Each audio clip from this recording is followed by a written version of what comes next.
ডাবের জল একটি প্রাকৃতিক এবং পুষ্টিকর পানীয়। এটি শরীরকে আর্দ্র রাখতে, ক্লান্তি দূর করতে এবং রক্তচাপ নিয়ন্ত্রণে অত্যন্ত কার্যকরী। এর পাশাপাশি ডাবের জলে রয়েছে নানাবিধ উপকারিতা। কিন্তু ডাবের জল শরীরে কি কি উপকার করে? অতিরিক্ত ডাবের জল খেলে শরীরে কি সমস্যা হতে পারে? কিডনি রোগীদের জন্য ডাবের জল কি ভালো? প্রেসারের রোগীদের জন্য ডাবের জল খাওয়া কেন ক্ষতিকর? এই সবই থাকছে আজকের ভোরে রাখা। সকালে খালি পেটে পাকস্থলী থেকে একাধিক রস নির্গত হয়। পাশাপাশি এই সময়ে দেহের পক্ষে পুষ্টি উপাদান শোষণের হার বেশি থাকে। তাই খালি পেটে ডাবের জল খাওয়ার পর 15 থেকে 20 মিনিট অপেক্ষা করা প্রয়োজন। তার ফলে শরীর ডিটক্স হবে। রাতে ঘুমের পর শরীর থেকে সকালে মলমূত্রের মাধ্যমে ক্ষতিকারক পদার্থ বেরিয়ে যায়। তারপর শরীরকে সক্ষম রাখতে ভিটামিন ও খনিজ উপাদানের প্রয়োজন হয়। ডাবের জলে পর্যাপ্ত পরিমাণে পটাশিয়াম ও ম্যাগনেসিয়াম থাকে, যা কিডনির স্বাস্থ্যের পক্ষে ভালো। খালি পেটে ম্যাগনেসিয়ামের প্রবেশ শরীরকে সচল রাখতে সাহায্য করে। সকালে খালি পেটে অনেকেই কফি পান করে থাকেন, কিন্তু ক্যাফিনের তুলনায় সমপরিমাণ ডাবের জলের মধ্যে বেশি এনার্জি থাকে।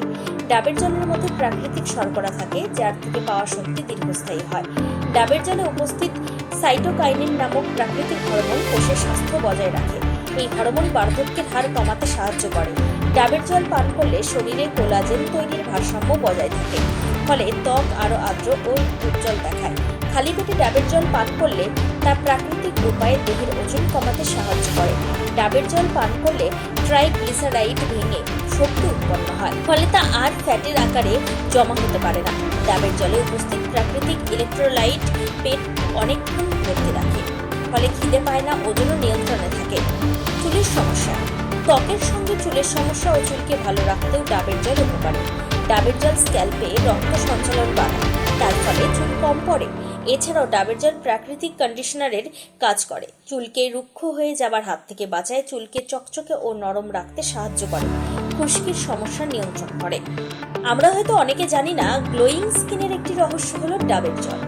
এতে থাকা অ্যান্টিঅক্সিডেন্ট ত্বককে ভেতর থেকে তরতাজা রাখে এবং ত্বক আস্তে আস্তে উজ্জ্বল হয়। যদি রোজ ডাবের জল দিয়ে মুখ ধোয়া যায়, তাহলে পার্থক্যটা নিজেই বুঝতে পারবেন। তবে শুধু উপকারিতাই নয়, ডাবের জলের রয়েছে বেশ কিছু অপকারিতাও। জেনে নিন সেগুলি কি কি। যারা ওজন কমাতে চান, তাদের ডাবের জল বেশি না খাওয়াই ভালো, কারণ ডাবের জল শরীরে ক্যালোরির মাত্রা বাড়ায়। অন্যান্য স্বাস্থ্যকর পানীয় বা ফলের রসের তুলনায় ডাবের জলে চিনির পরিমাণ কম থাকে, তবুও ডাবের জল খেলে নিমেষে বেড়ে যায় ক্যালোরি।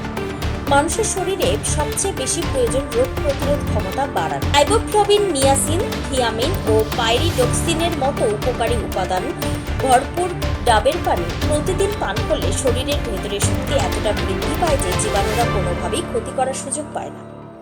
ডাবের জলে চিনির পরিমাণ কম থাকলেও কার্বোহাইড্রেট ও ক্যালোরি অধিক মাত্রায় থাকার ফলে রক্তে শর্করার মাত্রা বেড়ে যায়। তাই ডাবের জল প্রতিদিন খাওয়া উচিত নয়। ডায়াবেটিস থাকলে ডাবের জল এড়িয়ে যাওয়াই উচিত।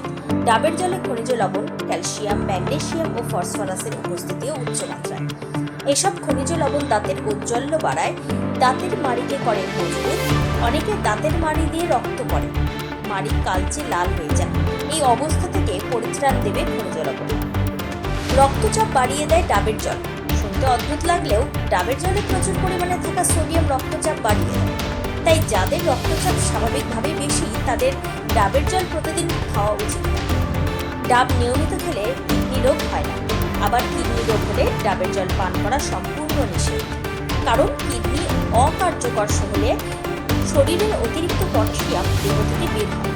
ফলে ডাবের জলে পটাশিয়াম ও দেহের পটাশিয়াম একত্রে কিডনি ও হৃৎপিণ্ড দুটোই অকার্যকর করে দেয়। এই অবস্থায় রোগীর মৃত্যু অনিবার্য। তাই যাদের দেহে প্রচুর পটাশিয়াম আছে এবং বের হয় না, তাদের ডাবের জল পান করা ঠিক না। ডাবের জল রোগীকে পান করানোর আগে অবশ্যই ডাক্তারের পরামর্শ নেওয়া উচিত। যারা ওজন কমাতে চান, তাদের ডাবের জল বেশি না খাওয়াই ভালো, কারণ ডাবের জল শরীরে ক্যালোরির মাত্রা বাড়ায়।